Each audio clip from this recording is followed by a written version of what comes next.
Hi, I'm Ben Blumenfeld. Background is studied design at UCLA, worked at agencies, worked in-house at a number of companies. My latest thing before joining the Designer Fund a few weeks ago, I was at Facebook for almost 6 years.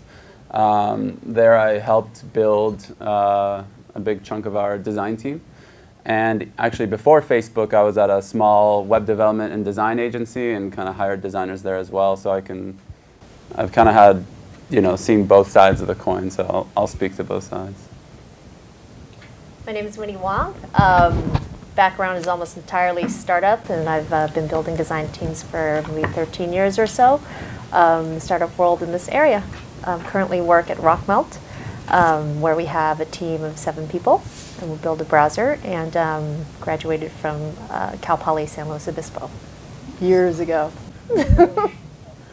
My name's Daniel Gatsby. I lead our brand and product marketing teams at Square, which basically means graphic design, video, and interactive.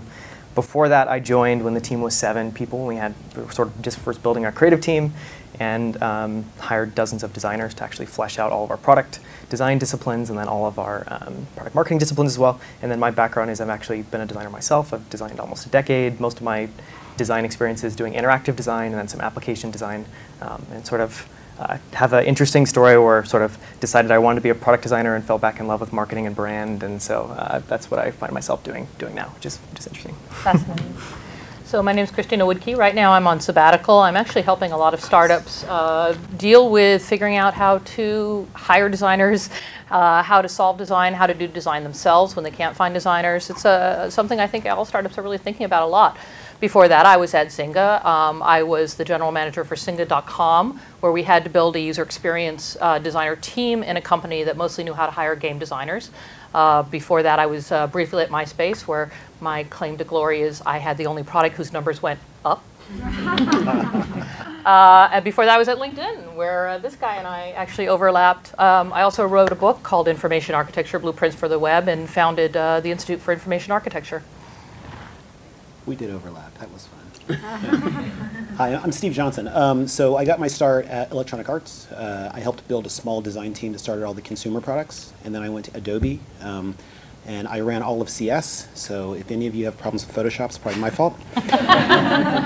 Just saying. Then I was lucky enough to have her hire me on at LinkedIn, and we've now grown the LinkedIn design team from 18 to over, Jenny, what? 45.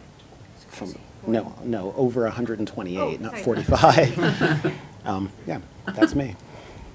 Wow, it's amazing. Thank you so much for coming out. Really appreciate it. We'd love to kick off by you, each of the panelists, just giving a high-level overview of your general designer recruiting process, and whether or not you've hired specific roles, either be specialists or generalists, or you have a bias towards certain disciplines. So Ben, kick it off. All right. Well, I mean, we don't really hire designers right now, really. But at Facebook, the process was very ongoing. So we always hire designers. Ever since I've joined, we've always had open design headcount, and if there was ever a talented designer, we'd hire them. So it created this thing where it wasn't like, hey, let's find a designer, and once we found the designer, okay, like relax and integrate or whatever. It was just this ongoing thing. The whole team was involved in the entire process, so it wasn't a thing where recruiters would source and then designers would say yes or no. And actually over the years, designers became more and more involved to the point where, and it's funny, in engineering, it's the opposite, where engineers, for the most part, the recruiters do a lot of the recruiting. On our design team, I would say almost 90% of the designers were hired as a referral from some designer on the team. And so we did everything we could to incentivize designers to recruit. We gave them money, bonuses if they found a designer. When I was hired, the bonus was 10 grand if you referred a designer that was hired. And here's the crazy, actually this is public, right? Maybe we'll strike that.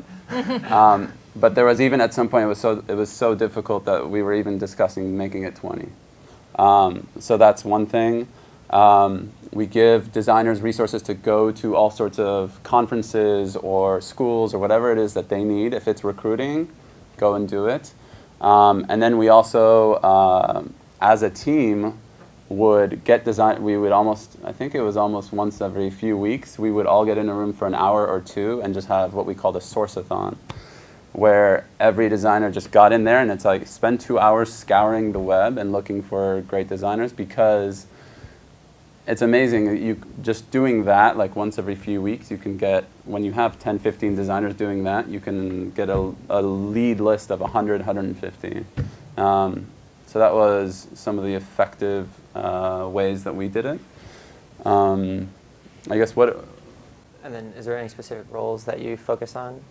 That I focus on? So when I was there, I was more focused on building the communication and marketing team, even though I started as a product designer, but our team started with a bunch of product designers, and then we realized we weren't doing as good of a job kind of telling the Facebook story.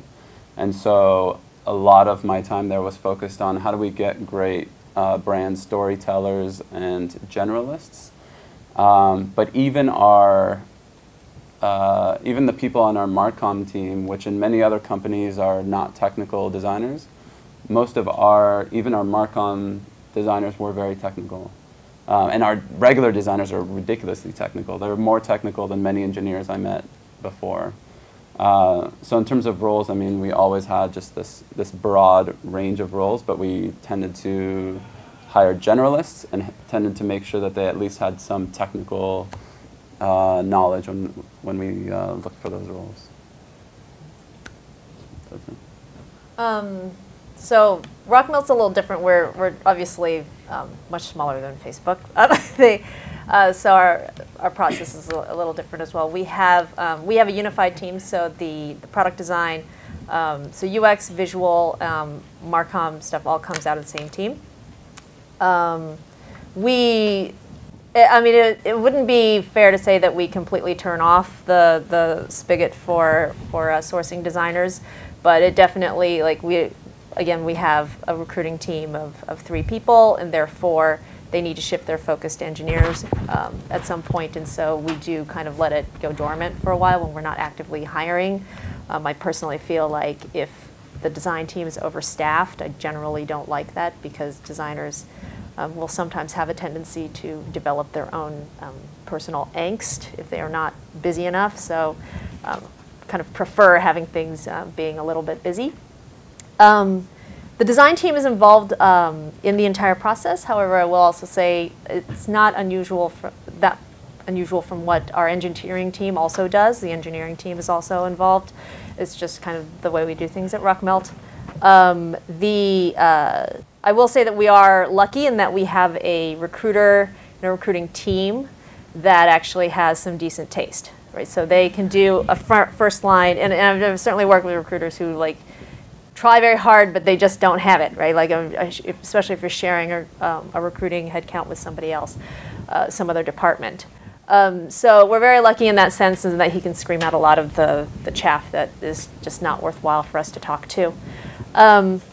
The interview process ends up being not that dissimilar from engineering from a high level, but the individual questions and all that stuff, like the devil is seriously in the details. But we have been very lucky in that, despite not having a recognizable name, not having a logo that designers like, not having a CEO that designers have ever heard of, and being in Mountain View, which is very far from San Francisco, where many designers live, we've still been able to recruit. And I think that's been an attribution of our recruiter kind of understanding what a designer wants to hear at first, and so we get the email back.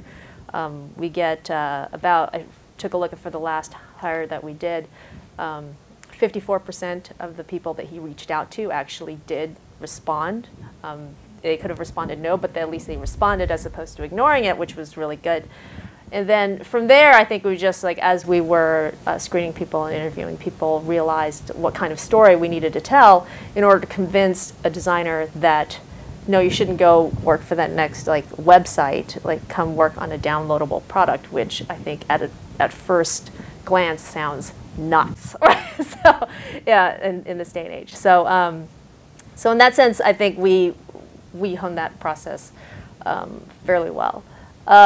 We do a lot of university recruiting as well. I think we started out asking ourselves, what do you want an intern this season? Like, could you use an intern? And many departments ended up saying no. And then we changed the question to, do you want a new grad next year? Which, of course, all the departments were like, yes.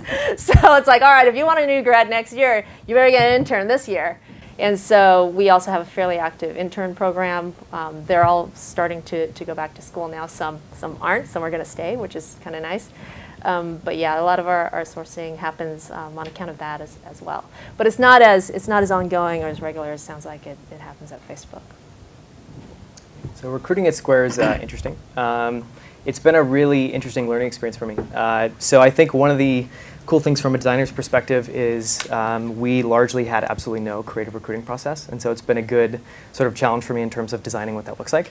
It's also been really interesting because since day one we hire everybody from graphic designers to editors to producers to like motion graphics artists to visual designers to product designers. We literally we hire a lot of specialists. In fact, most of our hiring, I think one of the big epiphanies I had when I got there is I think generally the idea of a generalist that can do product design from A to Z is largely false. It's like it's sort of soul crushing. You hope that you can find that, and I think it's actually really hard. And it's really hard in a startup when you need to work on a lot of things in parallel, and there's a really short timeline. And what you find yourself doing, or at least what I found really successful at Square, was taking more of a specialist approach and having those specialists work in parallel with each other, because we could get work done faster. It was a really seamless handoff, and we could do a really diligent job at exploring things and thinking through things really holistically. We could do a lot of divergent thinking. We could do a lot of convergent thinking when we had people working in parallel. So it's been really interesting. I think a couple of high-level notes is we have a recruiting team. The recruiting team, mostly sort of what we looked for them to do is to provide a great candidate experience. So from the time that we reach out to somebody to the time that we bring them in and make up an offer, it's their job to make that experience terrific. And what we rely on we actually, interesting enough, we have no incentives for designers to bring on. We don't give any cash bonuses. There's no options given. We literally, the approach we take is, you are building the team that you want to work with every single day. And so, you hire the absolute best people, because if you hire the best people, you're going to be prouder of the work that comes out of the team. And most of I would say probably 90+% of the people that we hire are referrals internally. I think the one thing I will say is like a high-level caveat is design hiring is really hard. It's really difficult. It's difficult, and there's different challenges depending on what you're looking for. I'm trying to think of a couple other high-level notes. One thing that's interesting is I actually think we probably have one of the most intricate interview processes. So we've looked at it really intensively, and I think that the tough part about hiring designers, if you've worked with someone, that's great. You can sort of not worry about screening them as intensively. But if you're trying to look for a position like a motion graphics artist, or if you're trying to look for someone like a visual designer, or like an information architect, there's wildly different sort of skill sets and people that fall within that category, and they have wildly different expectations of what that job is. And there's also a really large disparity between what could be in someone's portfolio and their ability to actually do that from start to finish, given feedback, given direction that's not their own. And so one of the other things too is, design is something that's largely been taken over, in a really great way by people that are just excited and they want to get started. And so there's a lot of people in the design world that are eager, they have a lot of drive, but they don't have a lot of experience. They've largely worked in one-man, two-man, three-man teams. And so it's, when you're trying to hire people that play well within a team, that can take creative feedback, that can present their work well, that are thoughtful, that are able to be divergent and convergent. You start adding all these things that, the pool of designers you look for gets really, really, really tiny. And so what we spend most of our time doing is saying no. And I think, the one piece of advice that I'm absolutely sure of is, you need to set your bar really, really, really, really high. And, recruiting decisions, a final yes, no should be some of the hardest decisions you make. You should, if you're ever in a case where you're on the fence about somebody, I would just lean and say no. The way that we look at hiring is, so I've seen sort of there's two paths. I think one is you sort of lower your bar a little bit, or you hire people that are potentially subpar, but then what you end up doing is watering them down, diluting them by hiring people to either compensate for them or round them out. And so what we do instead is say no to all of those people, which means we say no to lots of people. And what we try to hire are people that, if we think about that we could only replicate them to continue to fill our positions, we would still hire them. And people that are just exceptional at what they do, and we think they can raise the bar on the team. And that's sort of one of the questions I ask everybody is, if you don't think this person can raise the bar on the team and not just contribute or, do work at the level that we have today, but raise it, then we say no to them. So that's some high-level notes. Just really, how big is the design team at Square? So it's right around, it's about 50 right now. 50. And it's grown from 7 to 50 in the last year and a half. So, yeah. That's some good recruiting. Yeah. That's a lot of no's. Definitely. So I just finished 6 weeks of culinary school, so everything I'm going to say is going to be couched in terms of food. So Anthony Brillant-Savant once said, "Tell me what you eat and I'll tell you who you are." And I think that's how to think about the design. Tell me what your business model is. Tell me what you have to make design do. How is design going to help you? And I can tell you what kind of designer you need. If you have a vast content site, you need somebody who understands information architecture. If you're doing a fashion site, you really need to understand visual design. Your designer is going to make or break you, potentially. And so you have to think about your hiring from the point of view of who you are. And that's a beginning. The other thing that I think is interesting is all these guys got nice, big, healthy teams, but the groups I've been working with lately, they're like 5 guys or 11 guys or 25 guys and no designers, and some women occasionally. But they're often hiring their very first designer. And so it's a big question. And I think it's a tough one. And I think your first designer is a co-founder. And you treat them exactly like a co-founder, like you would with an engineer. Do you want to see this person every single day? Are they going to get what you're trying to do? Can they talk to you? Can they communicate? For a while, I worked with a guy I used to call the mute, because he'd show me a design, and I go, "Okay, what are you thinking here?" He goes, "Looks good," and I'd be like, and he'd shrug, and that was it. And I was like, this is not making me happy. This is not how I can work. So you really have to treat every single hire exactly, as you were saying. This is someone who's going to be a part of your life. This is somebody who's going to make your business successful, and you've got to hire that way. So generalist, specialist, whatever, it varies. If you're a huge company, you can afford to have a specialist. And if you're a tinier company, that just might not be viable. You just have to go with whatever you really need. And a company's like a stew. You put in too much salt, the whole thing's ruined. So you get one jerk. I'm starving. How do I possibly follow that? Oh, I trust you can. Okay, a few things. First of all, if I'd known that I was going to be in the presence of design excellence, I would have combed my hair. Say, you need my chair? Andre, you should be sitting up here. Pretty young much. Man. Next time, I'll switch with you. Okay, so that's one. 2, if the jab on some women, you'd be happy to know, you personally, the UED team at LinkedIn, the designers, 51% female. Just like the Earth. There you go. All right, so, and that's what I was trying to replicate. I was trying to replicate the Earth. Okay, so a few things. We really try to sell on culture, right? So the design team at LinkedIn is all about culture, culture, culture. And one thing that we do is everyone moves around. The reason I'm bringing that up is because that's going to be the lens of which everything that I say kind of comes from. So when we hire anybody, they have to be able to almost do anything within that organization.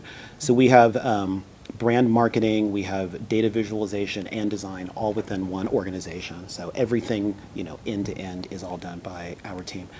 We also try to sell on culture, because in the early days, pre-IPO, it's like we're telling people, we're LinkedIn, and people are thinking about Zynga, and they're thinking about Square, they're thinking about Facebook, Twitter, the whole bit. And what we really needed to say was, those are all phenomenal companies, of which all of them are. We're going to build a design culture here to where we're led by design, and that we're equal partners to the product managers and the engineers. Our design team is not a service org at all. End of conversation. Like, we cannot be told what to ship and when. We actually have the ability to hold up something being shipped if we don't believe that it's quality. So those are the attributes of which make up this team. So when we're thinking about hiring people, we're looking for people that we think can play in that playground at that level. Will they take that level of responsibility seriously? are they not going to get married to something, right? If we have someone that says I can only work on mobile, we don't hire them. And they could be phenomenal, but we just don't hire them. They have to really be willing and ready to work on any aspect of the stack. Referrals are interesting because I think that we have an advantage because we are LinkedIn, so we use the LinkedIn tool constantly. No, we only hire from like Craigslist. Right? What do you source from? Craigslist. Oh shit. But we do a couple things there. So this young woman right here and the woman in the purple dress, this is our HR person. This is our recruiter, and they're both specifically for UED. So they sit with us, they're a member of our team, they're embedded with us. Even though they work for recruiting and HR, they're a member of the UED team. What's and they UED? User Experience Design, I'm sorry. So they're a member of the design team. And since they sit literally with me, across from me, and a large majority of the management team, they hear what it is that we're looking for, and they see what kinds of applicants we are really kind of attracted to, and they go out and they source more.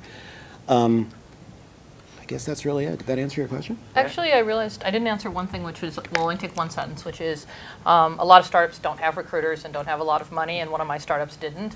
And you can go on Meetup and look for designers who are drinking. And my startup just hired a designer who went to Mars, who went to the IXDA conference after party, and hired a designer. You know, so you don't, I mean, recruiters are awesome. That means you can actually spend time building your company. But if you can't afford it, go drink with designers, and one of them may fall in love with you.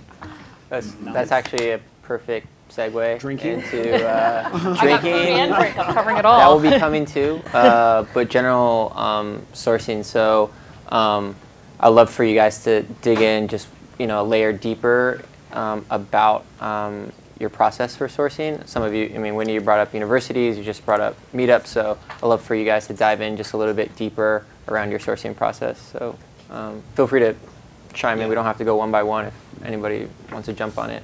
I think one thing that would be good is, how many of you guys work at a company without a single designer? That side of the room. Keep them up. Hold on. Let's see. All right. Hiring your first designer. No, I mean, it's very, even just having one designer is a big advantage over having none, right? So almost half. Okay. All right. Just curious. I think that's a different process. It's a completely different process. Totally. Maybe start from that side now, or? Yeah, so we'll just rotate up and down. Yeah. There you go. Okay, next question will start in the middle, and we'll just hit each side. Sorry. You're designing our design process. I haven't seen you in a while. I apologize. Sourcing, so we use LinkedIn. I'm done. No, I'm kidding. So a lot of people have asked me how many people we have that actually are referrals, and I only like about 50% referrals, believe it or not. The reason is because I don't want to keep on replicating the same person over and over and over again. I found in my old company that we would have like this one ideal designer, and we would just replicate the crap out of that person. But then if a whole new project came up that person wasn't good at, the entire stack wasn't good at it.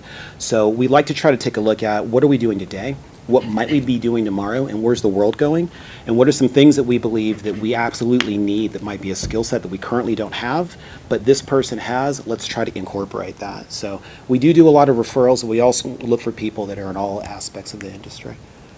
I'm only going to speak to that side of the room because I think I might be the only one who can do it. Is your network is always your life, right? Your advisors, your investors. And every single engineer founder has to find a business guy or a sales guy. Every MBA has to find an engineer, and these are things you don't know anything about. It's just exactly the same with a designer. You may not understand the space, but you can call your network, you can call your friends, you can go on LinkedIn, you can surf, you can send out random emails saying, I need, don't say rock star designer, they're tired of that, but just say, guru, rock star, unicorn. No, just write to every single person who's breathing and say, the next core member of our team who's going to change the world, because designers want to hear, they're core members of the team. Right. Designers want to change the world, just like all of us entrepreneur types.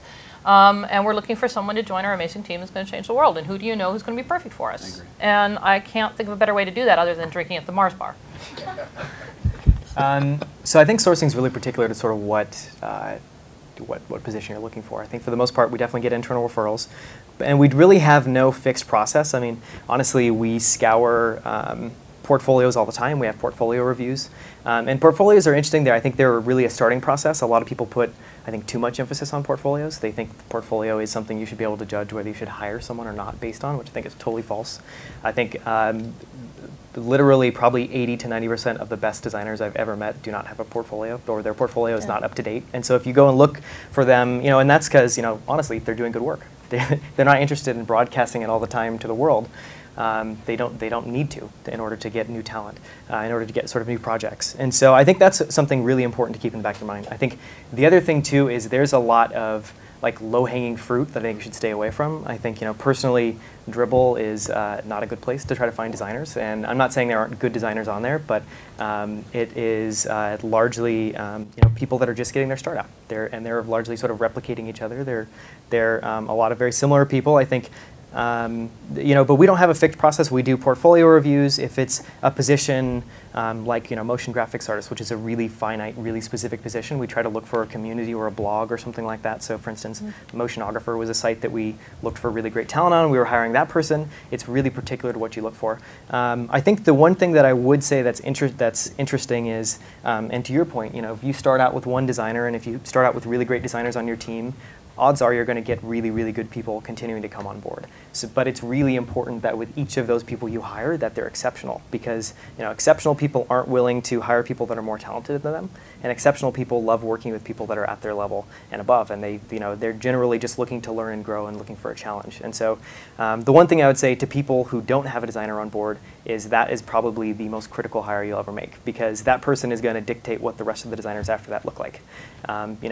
Largely when you get a good designer on board, they will hire somebody probably at their level or lower as a second person, and that's something you need to be really conscious of.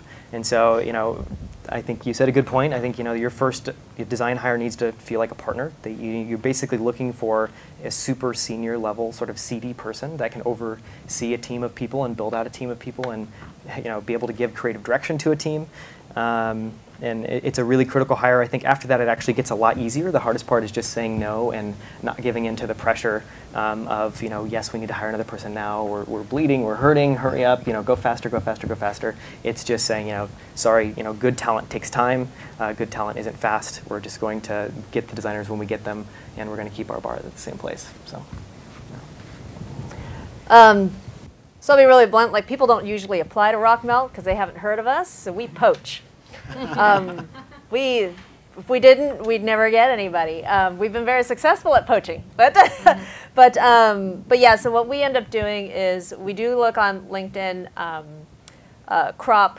We do look on if it's a visual designer, we do look on Behance and Dribbble as well.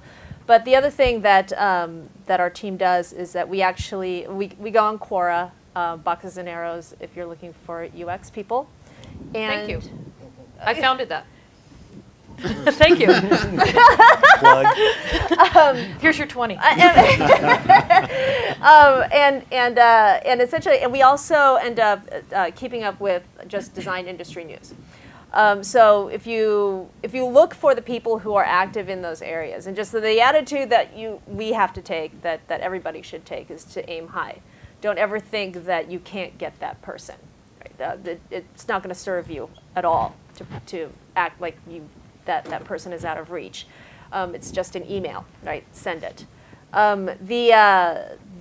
What that does is that the other thing we do is in keeping up with like design blogs and design articles, we look for like top 10 lists of blah blah blah whatever best design, right? And so you'll see names associated with work, and we reach out to them as well. Again, like really long shots. I'm sure like everybody's seen this article or whatever. It doesn't matter. We reach out. Because the worst thing you can say is no, but and it's likely to be no. But very often they'll come back with I can't, but so and so is really good. Good designers tend to know other good designers, right? To the point of referrals, internal referrals. So I shouldn't need to hire that person to get their good referral. So so we do that. For the last hire we did, what we had, it was for a visual designer. We had the design team, the recruiter basically said, give me 10 people to chase. We gave him 40. That list is eventually expanded to 75. Of those 75, like I said, 54 actually got back to him because his intro is honed at this point. And yeah, so from those various sources, because despite Rockmelt being a startup, we are 2 or 3 years old, and the reality is that our referral network is used up. Anybody that we had wanted to work with, we've already reached out in the past. We've already put out a 10K referral bonus. We've upped it to 20K referral bonus for hard-to-fill positions. And the network is just exhausted. Our internal network's just exhausted. So that's a technique by which we reach out. We are not, when we do that initial reach out, we are picky with skill set, but that's about it, right? So for example, like, we're just like, well, why shouldn't we reach out to the guy who designed Flipboard? Sure, why not? Like, you know, as it turns out, we were competing with some trip around the world that he wanted to do. I was like, all right, well, we're not going to, but he gave us a referral to somebody else, you know. Why wouldn't you reach out to, like, you know, whoever? Like, if you see an app that you like, write them. It doesn't, you know, it helps with the sourcing. That helps if there's already, like, we have a small design team in place. I would say for the first designer I was not the first designer in at Rockmelt, but I've been the first designer in for many startups. The reality there is that you do want to be very careful with that person. That person does kind of need to be a generalist for you. It's much harder to get someone, especially if your product has a lot of inner beauty right now, but not a lot of outer beauty, hence the need for a designer, right? Getting those people, you know, going through the interview process and screening and all that is fantastic. I would also consider contracting independent consultants, just because it's a great way. Some people will be in between full-time gigs. They're wanting to try a different variety of projects. And I've known that some of the ones that I ended up joining were ones that I ended up contracting for first and then kind of falling in love with the product afterwards, and the space afterwards. And so that is a good way to start, right? It also provides you, like, if you don't have like a really honed interview process, a way to kind of try somebody and then, you know, before any offer is made. But I think it is an important thing to say that first person does need to be treated either at some kind of like co-founder level of trust, and or I would think, like, at this point in my career, I do look for companies that have some kind of executive design on the designer, or someone with a design sensitivity on the executive team, because to not have that signals that to me that design is not important enough to affect the bottom line at that company. If that's the case, it will always, it just skews towards becoming a service agency, as you said. So just top line thoughts for sourcing for Rockmelt. I was going to add one thing. Just thinking about this as everyone's talking, I think one thing that I would also say is, and it sounds like some sort of like weird part of a mating ritual or something, but actually courting designers I think is one of the best ways to get really strong talent. The most senior people we have ever hired are not easy hires. They are really difficult hires, and they're difficult because they're really strong in experience, and they want to know, one, that they can trust you, two, that, you know, the things that you say about your company and about your process are actually true, and three, they're looking to go somewhere that they believe in. You know, they're done with that part of their career where they're just looking to build their portfolio. They want to do something that really matters, and so don't be afraid to invest a significant amount of time. We've taken months to talk to people, you know, up to 6 months, months and months, to talk with people in order to get them on board. And, you know, also don't be, you know, your job is not to be a high-pressure salesman. You know, your job personally too, and I'll just say this about LinkedIn. One of the things that I think most designers absolutely hate is that their inbox is flooded with like LinkedIn inquiries about, you know, My fault. it's not your fault. From recruiters that largely have no clue what they're talking about, and they don't know what you do. And there's a lot of bad ways to go about recruiting. But you know, your job is not to be a high-pressure salesman. Your job is to get to know this person, to show them that you actually care about them, and that they are going to be a valuable member on your team. The other thing I would say too is don't be afraid to like contract talent. There's a lot of really talented senior level people that just don't want full-time jobs, but they're comfortable having you pay them a hefty sum to contract and work within your company. That's a really great way to have somebody that's might not be willing to join a startup full time and take on that risk and that responsibility because it is a lot of work, but that wants to be able to contribute and help you shape what you're doing. So that's another way too. If you're if you don't have a designer on board, if you're looking to make your first sort of hire or at least get that booted up, you can definitely look to find there's lots of senior strong people that would happily contract for your company. Nice. This is all awesome, really good advice. So you guys definitely take some of this stuff. I'll give you guys just some really tactical stuff too. So at Facebook, we actually created a Facebook group called Design Recruiting. And anything that we find online that's like pretty cool design, it's like, hey, this is pretty cool. Anyone know who designed this? Like, who built this? So it's just a way for you guys to get really lightweight interactions around recruiting. Again, like, how do you make this thing just be something that's ongoing? Facebook ads. This is not just a, I mean, at Facebook. So no, yeah, we dog food a lot of our stuff. So actually, like one of our, I don't know if you guys know Ben Berry, something that designers do, but we actually did an ad. It was a prototype. We thought it was a silly ad, but it said "Design for Zuckerberg," and we targeted people who like design or people who went to design schools, right? And we just ran it to see if it would work. And we had some good people come through that. So I don't know. We haven't done it since. I wouldn't, but it did work. Absolutely, like the idea of if you don't have a designer on board, like find the best designer you know. And don't say like, I want to hire you. It's advice, right? Ask for advice. I want you to help me find a great designer, right? Because it would be like if I tried to hire an engineer, the first thing I would do is go to the best engineers I know, because I don't know how to evaluate an engineer, right? So the same thing should be true if you're looking for a designer, is find the best designer you know and say like, I want your help evaluating, I want your help courting, whatever it is, and build those relationships. We had designers that there was one designer at Facebook that we contacted first in 2005, and we hired him last year. It was a like 5 and whatever year, back and forth. How's it going? How are things? Timing's not right. Still love what I'm doing. You're scaring them. What? Yeah. No. You don't have to wait 5 years. No, you don't have. The point is that you build these relationships, and you just think of it as relationship building. Friendships, whatever it is, and you just be around designers, and those opportunities come to fruition, I find.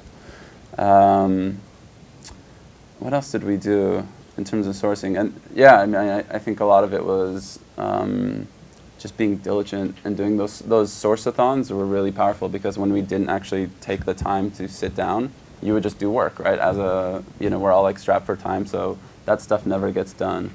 So some pizza, some beer, hey everyone, let's get a room for an hour or two and just like find a bunch of great designers, and you come out with this big stack that'll last you 3 or 4 weeks.